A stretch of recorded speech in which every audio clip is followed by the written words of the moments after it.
Hello, everybody. Hello, Mr. Carlos Ron. How are you? How are you? Great to be here. Fine, Mr. Carlos Ron, researcher from Venezuela.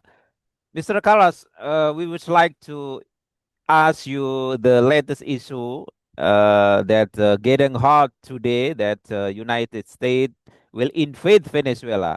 Tell me the latest news. How can we get from you?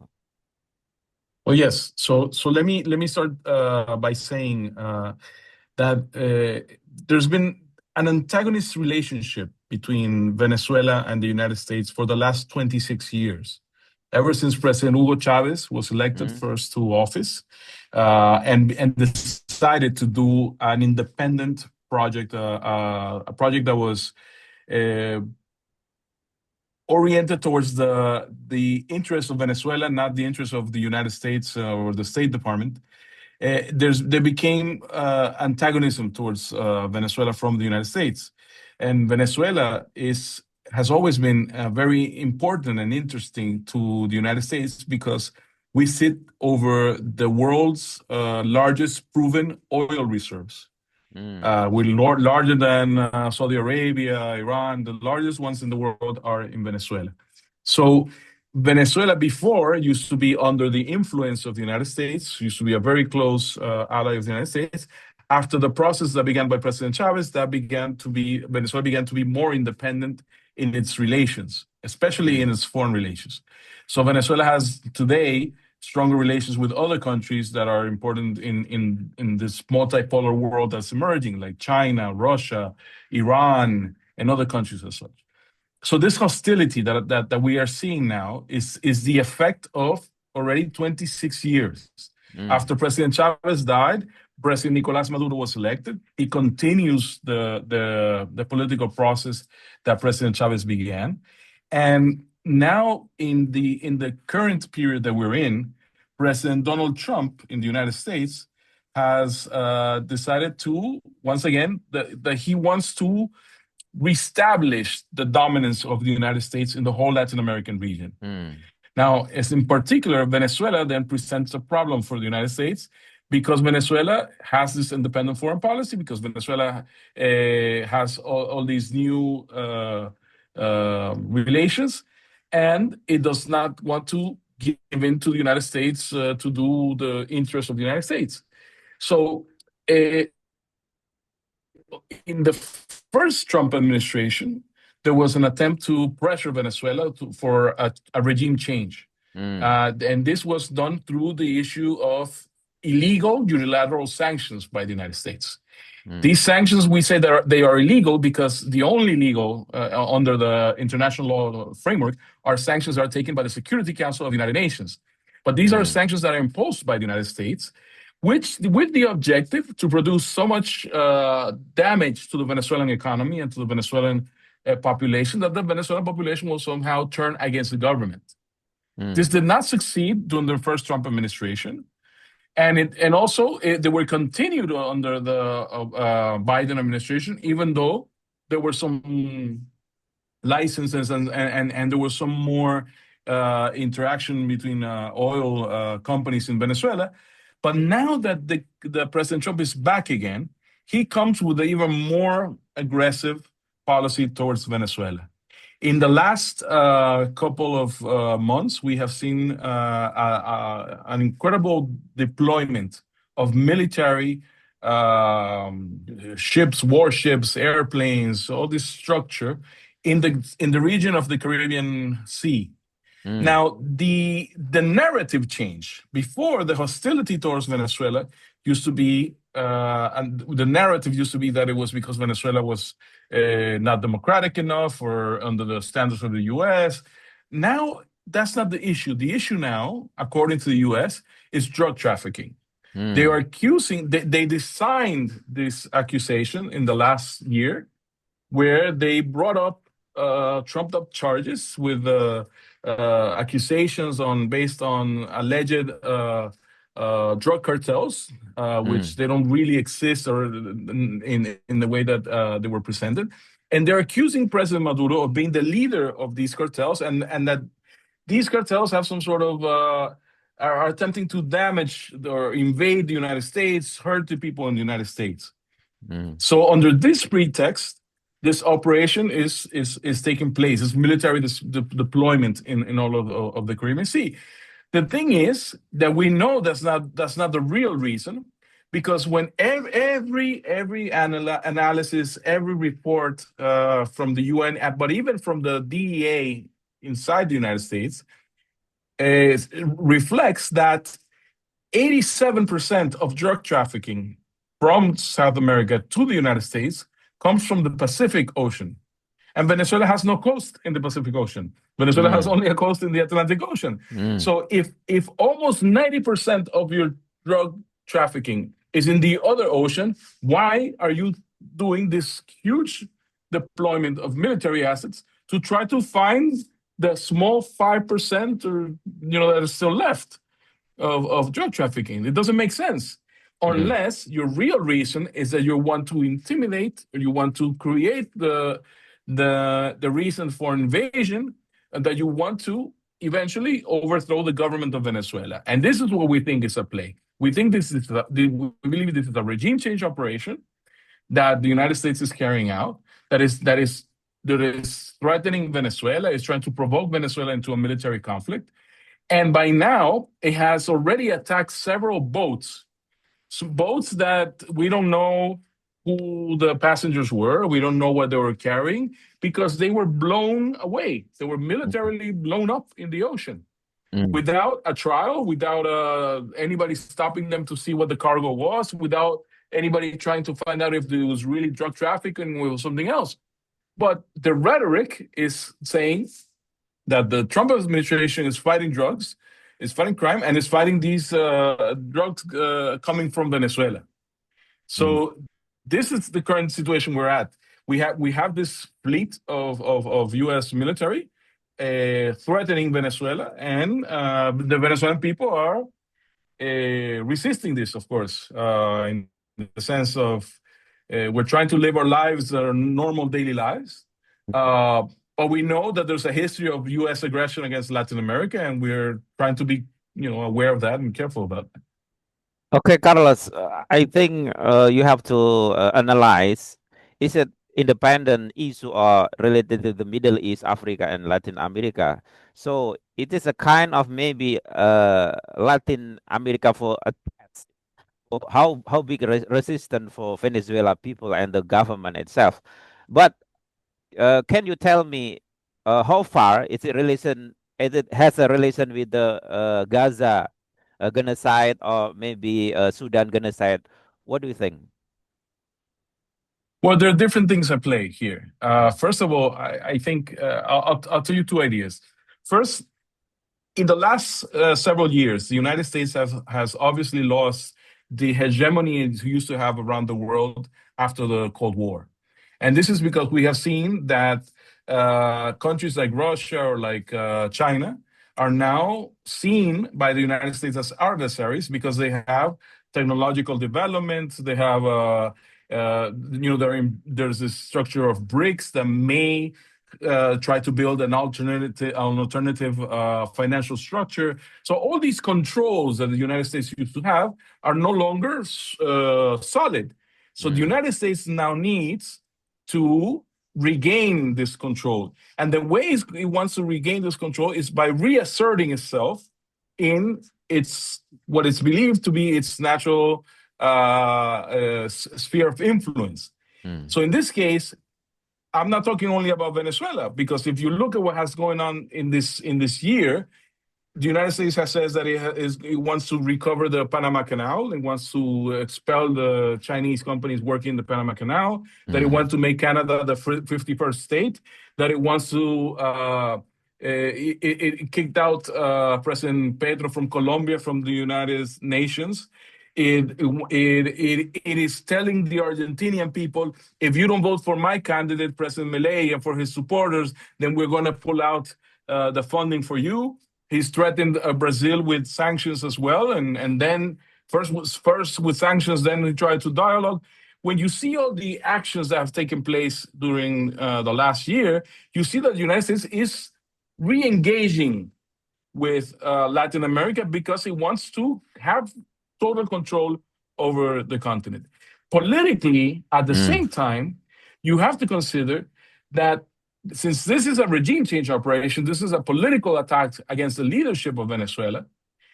The leadership of Venezuela has been very steadfast and very clear about the situation in Gaza. Mm. And at no moment has there been any doubt that Venezuela's solidarity is with the people of Palestine. Mm. Venezuela doesn't have relations with Israel since President Chavez, not even now, Mm. since President Chavez. We Mm. broke relations with Israel back then. Mm. So now you have to add all that in. That's one of the reasons that Venezuela is problematic for the United States because it doesn't follow, it has independent relations. It doesn't follow the criteria of the State Department, but it also doesn't play to the Zionist agenda of Israel. You have even the leaders in Venezuela that are asking for a U.S. intervention that are in the opposition, like Maria Corina Machado, who won the Nobel Peace Prize. Well, those are people that are aligned with Israel. They're aligned with the Netanyahu government.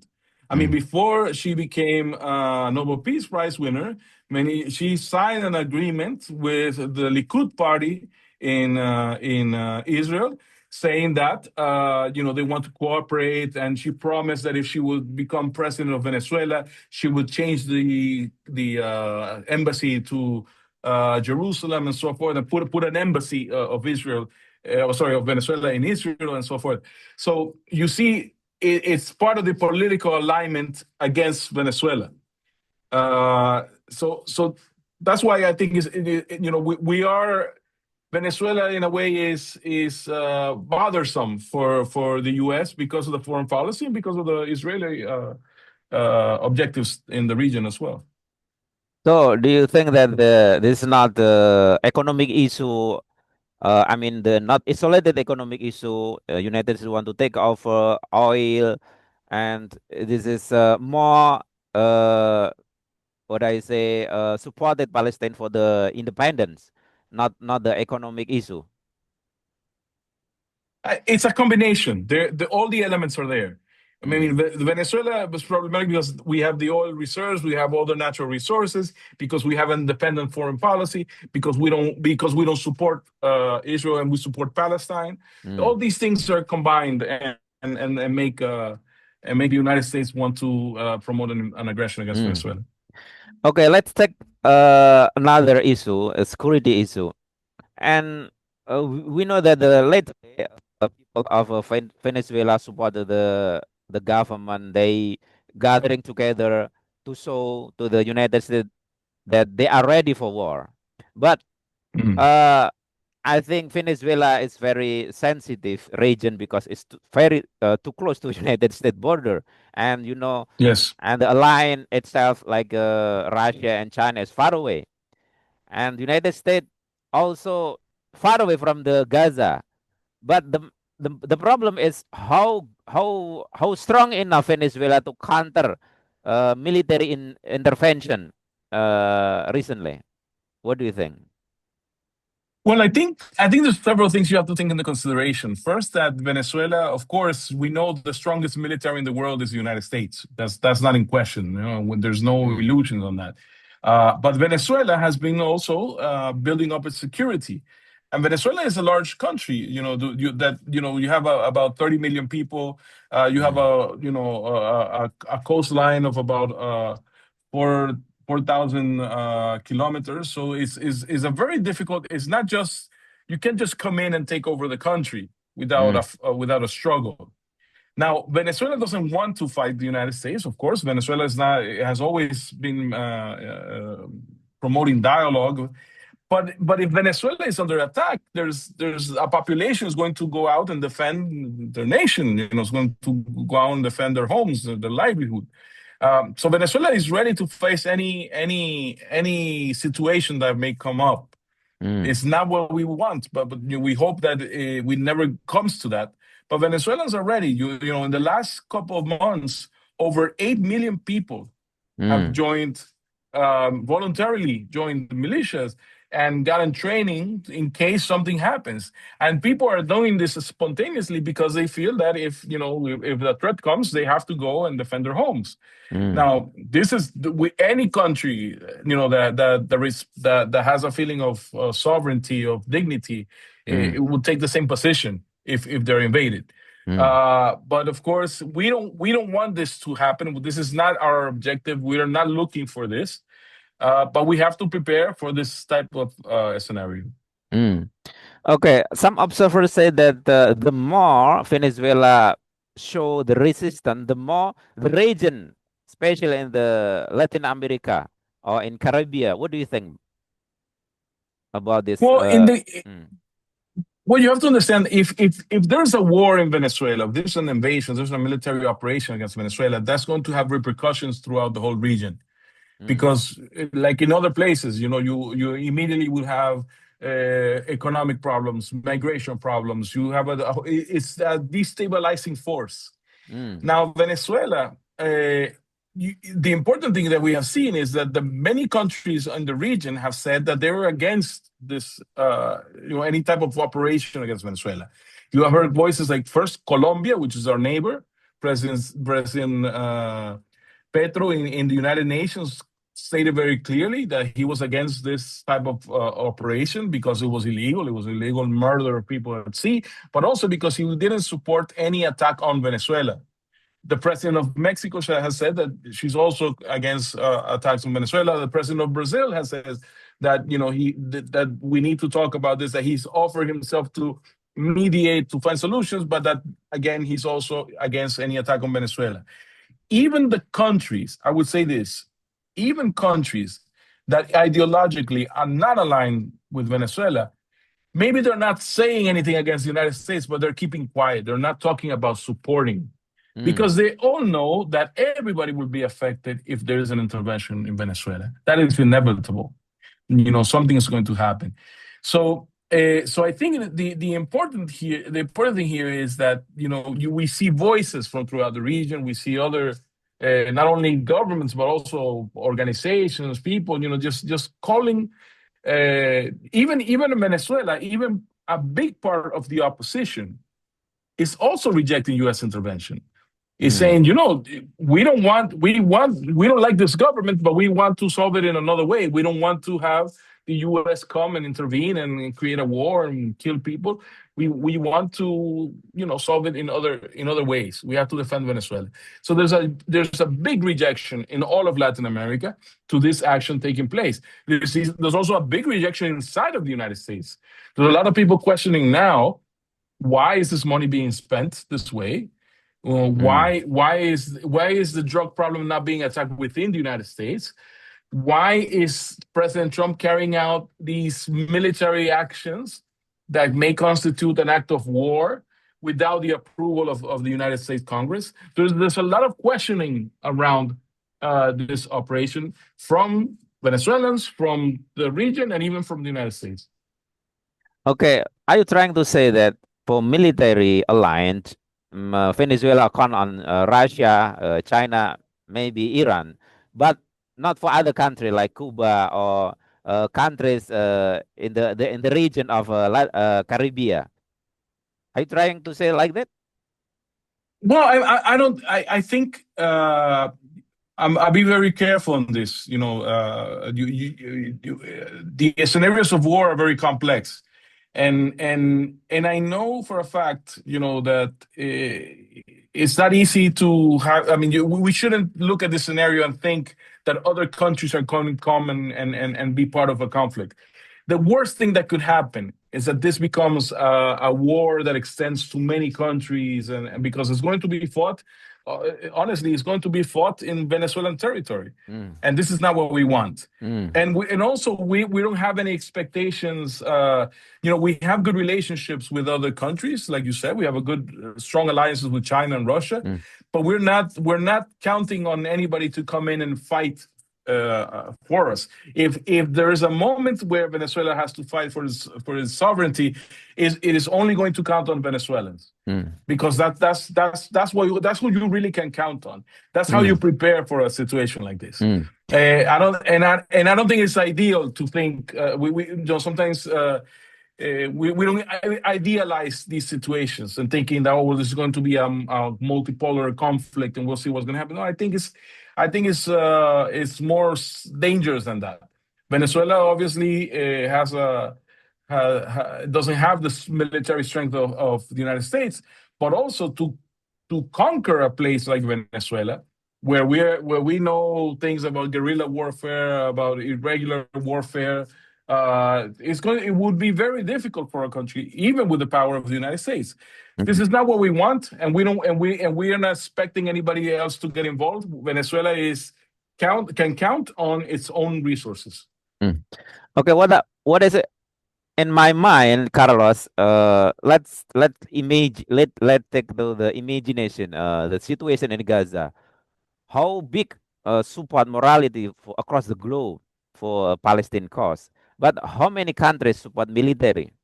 Just Yemen, yeah, in Exactly, Lebanon, Hezbollah, exactly, and Iran, and even Russia and China cannot do anything. So what I'm trying exactly. to say that how good enough to prepare for that such scenario? Uh, nobody can help Venezuela military. And that's what I said. I think that we only count on what we have. Venezuela can only count on its people, on its resources. Because again, war scenarios are very complicated, and Mm, you just gave the best example. I mm, mean, you can. There's nothing more unjust than the aggression that is going on against the people of Palestine. mm, And still there, you don't see you see many countries that are supportive. You see many countries going to the International Court of Justice to demand Israel to stop the genocide, but you don't see a military intervention. mm, So